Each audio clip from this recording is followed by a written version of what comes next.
திமுக ஆட்சியில் நிலுவையில் இருக்கும் பாலியல் வழக்குகள் என்ன ஆனது என வினா எழுப்பியுள்ள பாஜக தலைவர் நயினார் நாகேந்திரன், திமுக ஆட்சி வரும்போதெல்லாம் காவல்துறை திமுகவின் ஏவல் துறையாக மாறிவிடுகிறது என குற்றம் சாட்டியுள்ளார்.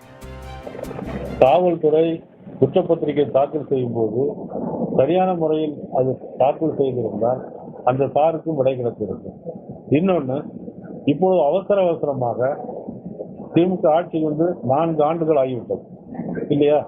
4 வருஷம் ஆகிட்டா இல்லையா? 4 வருஷம். எத்தனையோ பாலியல் வழக்கு, 10 வயது சிறுமி பாலியல் பலாத்காரம் பண்ண போது அந்த பெற்றோர்கள் மனு கொடுக்க போன அந்த பெற்றோர்கள் மீதே புகார் சொன்ன போலீஸ், அந்த வழக்கு என்னாச்சு? இது என்னாச்சுன்னு நாங்க அண்ணாச்சிட்டு தான் கேட்கிறோம், பதில் தான் இல்லை. இதுக்கு மட்டும் ஏன் அவசரம்? இப்ப நீங்களே ஒரு மனசாட்சியோடு சிந்தித்து பார்க்கலாம் இல்லையா? இந்த வழக்கு வந்து இதே மாதிரி எல்லா வழக்கையும் 157 நாட்கள் முடிக்கும். இந்த வழக்குல அப்ப யாரை காப்பாற்றுவதற்காக